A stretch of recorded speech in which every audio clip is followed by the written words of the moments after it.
We left home 10 minutes ago. I received Payal's message. It was 3:04 a.m. I was half a kilometer away from Siddhavinayak, having decided to walk from the comedy club to the temple. Great, I'm just about to reach, I replied, crossing the last traffic signal before the temple. The Siddhavinayak temple is relatively small as compared to other famous temples in India. Mumbai's space constraints apply to everything, including places of worship. While the temple wasn't exactly crowded at this hour, it was still buzzing with activity. The bright temple lights and the sound of bells ringing, all set against the pitch-dark pre-dawn sky, made the experience of being there even more ethereal. I'd reached the temple before the Jains arrived. I went into the sanctum sanctorum, where the saffron-colored idol of Lord Ganesha is placed for darshan. Another name for Lord Ganesha is Vignahata, which means remover of obstacles. As I bowed and prayed to him, I wondered if he would remove my obstacles. I apologized for what I'd done wrong and prostrated myself before him, my face touching the floor. I got up, and the priest applied a saffron tilak on my forehead. When I turned around, I saw Payal and her parents standing a few steps away. My heartbeat quickened. Payal noticed me, but she didn't react. I quickly moved aside to let her family complete their darshan. Like me, they bowed, they prayed, and the priest applied tilak on their foreheads. As they stepped away from the idol, I approached them. "Uncle, hi," I said, and regretted it instantly. Why did I have to say uncle? Fortunately, my voice was drowned out by the ringing of the temple bells. "Namaste, Mr. Jain, nice to see you here," I said a little loudly, and folded my hands. It took a few seconds for Anand Jain to register who I was. When he did, he recoiled like he'd spotted a venomous snake. He grabbed Payal's arm to ensure she remained with him. "What are you doing here? I told you to get lost," he said. "Okay, not the best start." He turned to his daughter. "What's he doing here, Payal?" Payal didn't respond. "I came to the temple," I said. Technically, I wasn't lying. However, Gampati knew the real story. I hoped he would forgive me for concealing the truth for the sake of love. "Yashodha, let's go," Anand said, still gripping Payal's arm. Without another word, they marched out of the temple, dragging Payal with them into the courtyard. I ran up behind them. "Mr. Jain, Mrs. Jain, please. Wait, I just need to talk to you once, nothing else. We're not interested in anything you have to say. Please, leave us alone," Yashodha said. "We're here in Gampati's home. This is about Payal and my life, please," I said. "You don't have to worry about Payal's life," Yashodha said, pulling her daughter close to her. "Mom, Dad, please don't grab me," Payal spoke for the first time. "And what's the big deal about having a talk?" "Stop talking back," Yashodha said. "I'm not," Payal interrupted her. "I'm asking you to consider his reasonable request. Let's just sit down and talk like mature people, not run away. We're all adults here." "What adult stuff you do, we know," Yashodha said. "I could have run away with Payal," I said in a calm yet firm voice. "But I didn't. Legally, you can't stop us." "Are you threatening us?" Anand said, sounding incredulous. A few temple-goers noticed the altercation between us. I lowered my voice and continued, "I'm here out of respect for you both, sir. There's a tea shop outside the temple, near the mithai shops. It's open. Let's go there. I want to talk to you about something." "Talk about what?" Yashodha said. She looked at Payal with a worried expression, as if I was going to drop a bombshell about Payal being pregnant or something. "Just a normal conversation, over a cup of tea, please," I said. "Mom, Dad, it'll only take a few minutes," Payal said. Anand and Yashodha exchanged wary glances. Then Payal's father gave a brief nod. Feeling a little relieved, I led them out of the temple complex to the tea stall. "4 teas, please," I said to the owner of the tea stall. We sat down on the rickety, wooden stools kept outside the shop. "Without sugar for me," Yashodha said. "And none for him as well," she added, pointing to her husband. "Less sugar, not completely without sugar. Less milk and really hot," Anand said. No matter how upset Indian parents are, they're still particular about their tea. "Say whatever you want to say, make it fast. We don't have time," Anand said. I'd been waiting for the tea to arrive, hoping it would calm the hot tempers. "Yes," I said, sitting up straight on my stool. "Firstly, once again, I apologize for what happened that day, when you walked into what we thought was our private moment." "What do you mean private moment?" Yashodha snapped, eating a sugar-filled modak from a box purchased from the mithai store next to the tea stall. "Let's leave all that behind, ma'am. I've apologized multiple times for it. The Jains are known to be the most forgiving people. You have this beautiful concept of Michhami Dukkadam, isn't it? It means to seek forgiveness. That's all I ask from you. Payal's parents looked at each other, surprised. For a moment, their anger seemed to subside, before Anand remembered the situation again and regained his stern expression. I continued, anyway, coming to the point in the interest of time. There is no point, Anand said, picking up a modak from the box his wife held out towards him. We're being forced to sit here. I wish they would offer me a modak too. I was hungry. I needed sugar to deal with the stress. Okay, I know about Parimal, I said. Payal looked at me, surprised. You told him, Yashodha said to Payal, looking at her daughter with her default expression of disappointment. Payal shrugged her shoulders. Yes, she told me, I said, and I understand you think he's the right match for her. I can see why. Payal's parents looked at me, surprised again. I continued, however, I don't think Payal will be happy with him, if that matters to you. Neither will Parimal be happy with her. Sometimes, it isn't only about what looks right on paper, it's also about chemistry and compatibility. And you think you and Payal are compatible, Yashodha said, smirking. There's a huge age difference between you two. I understand that, but we are compatible. It isn't about biological age alone. Even if it were, I'm fitter than many 20-year-olds. Also, I plan to remain healthy. You're divorced and not even a Jain. Do you see what that will do to us in society? And what work do you do now anyway? Anand said. I'm a professional stand-up comic, I said. Stand-up what? Yashodha said, genuinely confused. I perform on stage and make people laugh. I get paid for it, reasonably well now. I'll tell all my relatives that Payal is marrying a stage artist. Yashodha looked horrified. I'm doing this by choice. This is my passion. If need be, I can always get a tech job or start a business. In India or abroad, I still get offers, I said. What's your name again? Anand said. Saket, sir. See, that's all fine, Saket, but we don't approve of this match. Why not? We just don't. You can't force us to. Neither can you stop us, I said.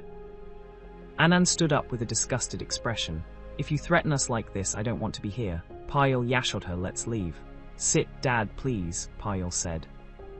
We stayed silent as Anand fumed for a few seconds. Then he sat down again. Let us do it the right way, I said. You can speak to my parents. We can have a ceremony whenever you want. I would ideally like to wait some time before the actual marriage, as would Payal, that's all. Ceremony, Yashodha said.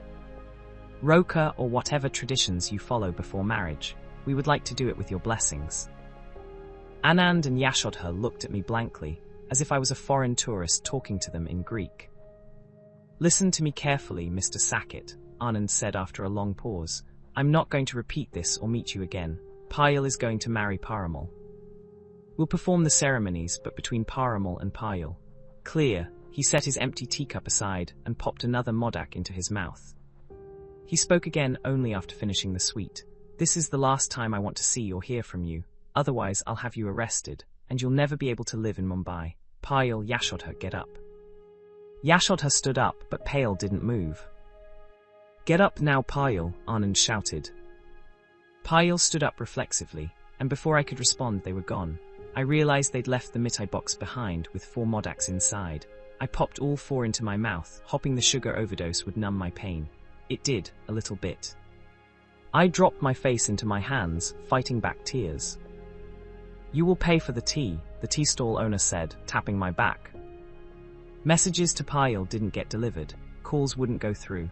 Her WhatsApp display picture vanished. She blocked me. I checked her Instagram and Facebook profiles. I'd been blocked there as well. I hadn't heard from her since the Siddhavinayak meeting a week ago. In desperation, I called the Blackwater landline number. Blackwater Capital, how may I help you? A lady answered. May I speak to Payal Jain, please? Who should I say is calling, please? And what is this regarding? Tell her it's Saket, it's personal. Please hold a moment, the receptionist said. I was kept on hold for 2 minutes, but it felt like 2 hours. I'm sorry, sir, Ms. Payal is in a meeting. Can she call you back? The receptionist said. Sure. I couldn't write a word for my new set. Comedy was the last thing on my mind. I hadn't been able to work out or work things out with Payal. Why hadn't she called? How could she block me? Did I mean nothing to her? Painful questions swirled around in my head like stones in a blender, pounding my brain. 2 hours later, my phone rang. It was the Blackwater landline number. "Hi Saket," Payal said, her voice subdued. "Payal, finally," I said. "Where have you been? I've been trying to reach you for days. I even called your office earlier." "I know, I was in a board meeting. It just ended. Why did you call at work?" "What am I supposed to do? You've blocked me everywhere." "Yes, sorry about that." "Why?" "Mom and Dad made me do it." "And you did it?" "They took my phone and did it themselves. Things are really bad at home." "How bad?" "It's awful, Saket. They've gone nuts. Anyway, this isn't the best place to talk. I'm at work." "Then meet me." "How? They keep an eye on me all the time." "Sneak out for a bit." "They track my location through some app on my phone." "Are you serious?" "Yes, I'm on an electronic leash." "And you're putting up with all this?" "Mom threatened to kill herself." "What?" "Yeah, listen, I can't talk freely right now. I'll call you when I can. You could have called or messaged earlier too, from another number from this landline number. You could have somehow reached out. I'm sorry, Saket. It's been rough, trust me. Speak soon, okay? Bye." "Another drink," Mudit said. "Don't ask me, keep them coming," I said. Mudit and I were at Janata Bar at Pali Naka, within walking distance from my house. Every shop around Janata Bar had become posh and gentrified over the last few years due to rising real estate prices. Hardware stores had turned into chic cafes, utensil shops had become upmarket bakeries, and rubber tire shops had transformed into fusion restaurants. But Janata Bar, for whatever reason, had remained unchanged. It was still a place where drivers, labourers and demotivated, heartbroken comedians gathered to get the cheapest drinks in town. Mudit ordered another round of Old Monk rum and coke. "Buy a bottle, it'll work out cheaper," the waiter said, noticing the amount and the pace at which we were drinking. Before I could shake my head and say no, Mudit had already made the decision. "Fine, get us the bottle, and some starters. Tandoori chicken," he told the busy waiter, speaking loudly to make himself heard in the heaving, crowded and noisy bar. "That fat, evil Anand Jain. I'll smash his smug face, Mudit," I said, or rather the old monk version of me said. I clenched my fists. "No, you can't do that, bro," Mudit said. "We make people laugh, we make people happy, we don't hurt them." I took a big sip of my drink, finishing it, and slammed the glass hard on the table. "What's the point of these biceps and delts if I never use this strength to teach the bad guys a lesson?" I said. "He's not a bad guy, just an overprotective father." "This isn't protection, this is imprisonment. He's keeping his daughter captive against her will, making her block me, tracking her location, her mother hovering around her like the world's most out-of-shape bodyguard." "What the hell?" "Did you ask Payal to move in with you?" Mudit said. "No, I've done nothing, just been a pussy, meeting them first in their home and then at the temple, requesting them, being reasonable. That phase is over, bro, you tried, now do what you have to do." "Yeah," I said, my words slurring. "And what would that be? That you have to decide no, bro." The waiter arrived with a bottle of Old Monk, a 2-liter plastic bottle of Coke, and a steel jug with ice. Janata Bar was the opposite of pretentiousness. Sometimes, I wish the entire world was the same. Mudit made us 2 more drinks. I was already feeling buzzed. My phone rang. I stared at the screen. The call was from some random landline number. "Leave it," Mudit said. "It's probably spam, just drink up." He handed me a glass and cut the call. A second later, the same number called again. Mudit disconnected it. "The government needs to do something about these spam callers," he said. My phone rang again. It was the same number. "Wait," Mudit said, "let me sort these idiots out," calling again and again. He picked up the call. "No, brother, we don't need mutual funds, property, insurance, an RO filter, shares or credit cards. Why are you spoiling our evening like this?" he said. The person on the other end said something. Mudit's face dropped. "Huh. Oh, Payal, it's you. Sorry, this is Mudit. Yes, he's here." Mudit handed me the phone, biting his tongue and pulling his ears in an apologetic gesture. "Payal," I grabbed my phone. "Yes, it's me. What number is this? Yes, I'm in a noisy place. Wait, let me step out." I walked out to the main road. Noisy conversations were replaced by noisy traffic. I found a relatively quieter side lane. "Better now," I said. Yes, I can hear you, Payal said. I'm at Rockin' Scissors. Where? It's a salon in Gatkapar. I came here so I could call you from their phone. Even if my parents see my location, it's okay. Oh, okay, I came out with Mudit. Where? Janata Bar in Bandra. I miss Bandra so much. Then come here, better yet, move here. What? Just move into my apartment, I'll handle the rest, I said. This old monk confidence is something else, I tell you. How? We have no choice, Payal. Run away and come to me. I miss you. I love you. I can't live without you. And my parents said they'll kill themselves if I continue things with you. Nobody does that, Payal. They'll come around. They won't, Saket. I called to tell you something. Promise you won't get upset. What? They're coming today. That's why I came to the salon to get my makeup and hair done. Who's coming? Parimal and his parents, along with a few of his close relatives, mine as well. Why? They wanted to do the roka, I said no. Anyway, it's just a small family dinner with 20 people. Payal, I screamed so loudly that 2 passers-by turned to look at me. I lowered my voice, how could you?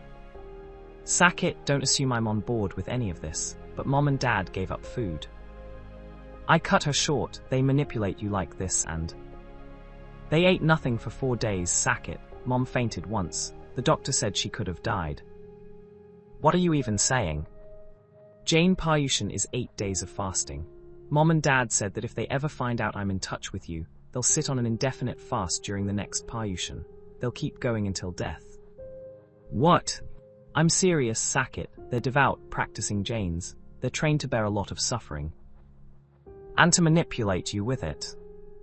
I don't know, Saket, but I can't just run away and move to Bandra like this. Then convince them, do something, you're just towing their line. No, I'm not, I'm calling you, aren't I? Even though they made me swear I wouldn't. Thanks for the big favor, I said, kicking an empty mineral water bottle in frustration. Don't fight please, I'm already stressed, Payal said. Yeah, stress will spoil your makeup. You need to look good in front of your groom and your in-laws. Stop it, Saket, please. Payal started to weep. Payal, please don't cry, I said. Then don't say such hurtful things. Come see me, now, leave your phone at the parlor, or I'll come there. There's traffic, it won't work. I'll have to go back before either of us can reach. Fine, whatever. I'm sorry, Saket, I'll try to see you soon. It'll be even harder to convince your parents after this roka, you know that, right? It's just a dinner, I won't let them call it a roka. Please be patient, Saket. Let me see what can be done. If you say so. Okay, Mom's calling, I have to go. Bye, she said, ending the call. Bye, I love you, I said to a disconnected line. Bro, where were you? I'm hanging out with plumbers here, Mudit said as I walked back into Janata Bar. Sorry, Mudit, I had to speak to Payal. Where's my drink? Here, Mudit said, topping my glass up with a lot of rum and a little bit of coke. I chugged it all down in one go. Bro, easy, Mudit said. This isn't one of those protein shakes you have after the gym. One more, I said. Shaking his head, Mudit made me another drink. I'm guessing the call didn't go well, he said. I took your suggestion, asked her to move in. I said come to Bandra right now, move into my apartment and don't leave like ever, told her I'll handle the rest. Well done, that's my brave best friend. What did she say? I told him the entire story about her parents going into full-on Anna Hazare hunger strike mode. Are they nuts? Mudit said, stuffing his mouth with a fistful of spicy peanuts. Yeah, and tonight, Parimal and his extended family are visiting them. And some of Payal's relatives too. What? It's a freaking roka, tonight, and you're sitting here with carpenters and electricians, drinking old monk. Fuck, I said, it's a roka, right? That's exactly what I told her. I knocked back another drink. The rum inside the old monk bottle had receded to a dangerously low level. I picked up a piece of the tandoori chicken and tore the meat off with my teeth. Yeah, I'm not a Jain, so what? This is who I am. I drink rum and eat chicken. Make me another drink, I said to Mudit. We can't just sit here and drink away, bro. We have to do something, Mudit said. Like what? I don't know, you're just going to let this roka happen. because if it goes through, your game gets 3 levels harder. Exactly what I told her. I stared at my drink for a few seconds, then I stood up. What? Mudit said. You're right, we need to do something. Let's go. Where? Gatkapar baby, let's take this party there, I said, taking a sip of the rum directly from the bottle. The Uber driver took us to Ridai in 40 minutes. A security guard stopped us at the entrance. Who do you want to meet? Mudit rolled down his window. My friend is here to meet his father-in-law. Any problem? What? Which apartment? The security guard said, raising an eyebrow as he noticed we were both piss-drunk. Anand Jain, 5th floor, I managed to say despite my inebriated state. Your good name, the guard said. Mudit began, but I placed my hand over his mouth. We are Parimal Jain's cousins. There's a family gathering, I said. That may be so, but what's your name? The guard said. We are from Parimal Jain's side. Tell them, I said. I have to give one name. Mudit said. Mudit Saxena. The guard dialed the intercom in Payal's apartment. A household help picked up the phone. The guard spoke to her for a few seconds. I thought our cover would be blown right there. Somehow the maid fell for it. The guard ended the call and opened the gate. We left the cab and took the elevator up to the 5th floor, outside Payal's apartment. There were nearly 24 pairs of slippers, lined up on both sides of the door. I rang the doorbell. The door's open, Anand Jain shouted from inside. A second later, he stood at the entrance. It took him a moment to recognize me. You, he screamed, then instantly lowered his voice to avoid being overheard by the guests inside. You rascal, how did you even get in? He opened his phone and checked the automatic visitor notification. Mudit, you lied about your name, Anand said as he read the notification. But what else can I expect? Uncle, I'm Mudit said, Saket's friend. Anand ignored him completely and spoke to me. I don't want to see you. I'm calling security. I don't want to see you either. I need to see Payal. Call her, I said, full of old monk confidence. You're drunk, Anand said, sniffing the air around me like a constipated mouse. Call her or I'll go inside and find her myself, I said. Security, Anand spoke into the phone. Please come to the 5th floor. I'm in danger. You're not in danger, Uncle, or Mr. Jain or whatever. I'm just here to see my girlfriend, who's being kept here forcibly, I said. Get lost, Anand said. Who is it, Jai? Yashoda called out as she came to the door. She looked at Mudit and me aghast. Both of us wore old t-shirts and shorts, Janata Bar Couture. In contrast, the Jains looked like actors in a Tanishq Diwali ad. Anand wore a brocade silk kurta with a matching embellished waistcoat. Yashoda wore a purple sari with golden embroidery all over it. She also wore a massive diamond necklace, gleaming with more stones than South Africa's total annual production. Where did he come from, this curse? She muttered. Okay, she was referring to me. Auntie, please call Payal. I'll speak to her and leave, I said. We have a family function going on, Yashoda said. I'm coming in, I said. No, you're not, Anand said, blocking the door with his arm as if that would stop me. I could snap his arm like a twig, and given my mood, I was about to. Anand called the building security again. They told him the guards were on their way up. Fine, I could take them on too if needed. Rage seethed in me. I wanted to see my girl. I couldn't let a weak, fat man who only ate carbs stop me. I'll call Payal, I said, dialing her number from Mudit's phone. She didn't pick up. What was she doing inside, talking to that asshole Parimal? Hadn't she noticed the commotion at the door? The lift doors opened in the corridor outside the Jains' apartment. 3 puny but self-important looking guards came running towards us, as if this were a hostage situation. Take them away, Anand said. Let's go, Saket, Mudit said, eyeing the guards. We can deal with this later. I'm not going anywhere, I said. Take them, I said, Anand shouted. One of the security guards came towards me. He seemed intimidated by my size and signaled another guard to come up behind me. Don't touch me, I said, raising my hands as they tried to hold me. I clenched my fists, ready to punch. One of the security guards pulled out a walkie-talkie. He asked for backup like he was Tom Cruise in Mission Impossible. My girlfriend is inside. Pale Jain, I'm only here to meet her. This man is preventing me from going in. Take him away, not me, I said. The guards hesitated for a second, confused. Anand was livid. This is my house. What are you waiting for? Take him away, I'm calling the police. He dialed a number. Patil, send a few men, please. Yes, the same rascal. He's landed up at my daughter's engagement and is creating a ruckus. Engagement? What the fuck did he just say? This wasn't a family get-together or even a roka. It was a freaking engagement. Did Payal lie to me? The cops are coming, Anand said. You won't leave otherwise. Nudit shook my shoulder, realizing things had escalated while the old monk was wearing off. Let's go, bro, he's called the cops. Fuck the cops, man. They're getting Payal engaged, I said. The entrance door opened and Payal emerged. She was wearing a pink lehenga with delicate red flowers embroidered all over it, each flower scented with tiny gold and silver stones. Even drunk, I noticed the intricate details. She looked like the most beautiful bride in the world, and even though I had sworn off marriage for a while, I could have married her right then and there. Payal, I said, my voice softening, I just need to talk to you. Payal, go back inside now, Yashodha said. Saket, mute it. Payal looked at us, shocked. 2 minutes, Payal, please Mr. Jain, Mrs. Jain, I want to talk to her for 2 minutes, then I'll leave, I said, my voice breaking. No, I wouldn't cry. Staying angry was better. Go inside, Payal, Anand said firmly. We have guests. Yashodha, take her inside and attend to the guests. No, Dad, let me talk to him, Payal said, her eyes locked on mine. I could tell she still loved me.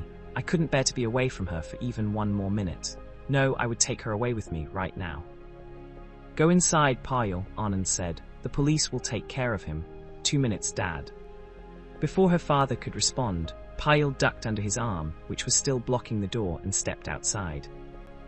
This isn't the best time and place, Saket, Payal said as she came towards me. I swear I could have grabbed her face and kissed it right there. Somehow, I resisted. Payal, Anand pulled his daughter back by her elbow. Have you gone mad? Dad, leave me alone. You go inside. I'll talk to him and then come in.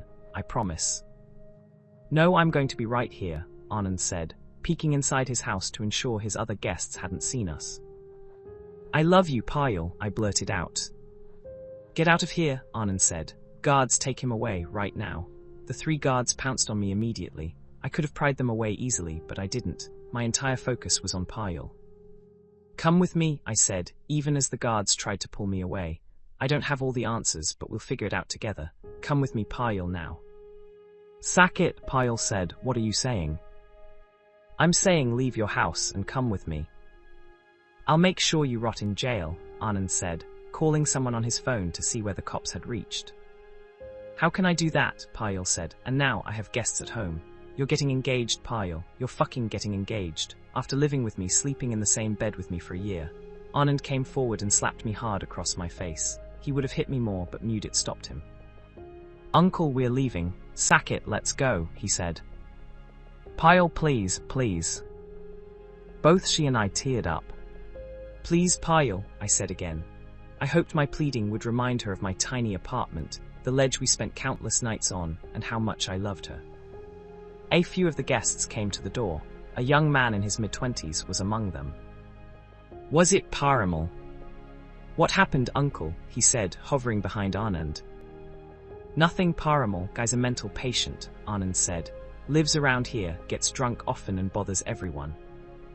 Full marks for improvisation, Anand Jain. Are Jains even allowed to lie? Oh, are you okay, Uncle? Parimal said. Yes, the guards are taking him away. His friend is also here, Anand said and turned to Mudit. You'll take him to a good hospital, right? Mudit nodded. Anand signaled to his guests to go inside. They complied. I'm not mental, you're the one who's foo, I started, but Mudit covered my mouth with his hand. I looked at Payal. She made eye contact with me for a second. Her father tapped her shoulder and she turned away and went back inside. I had asked her to come away with me. She hadn't answered me. No answer was also an answer. We'll take him, sir, don't worry, one of the guards said. The cops are coming, hand him over to them, Anand said. Yes, sir, but sir. What? Anand said. If there's an engagement function, is there any chai and mithai for the guards?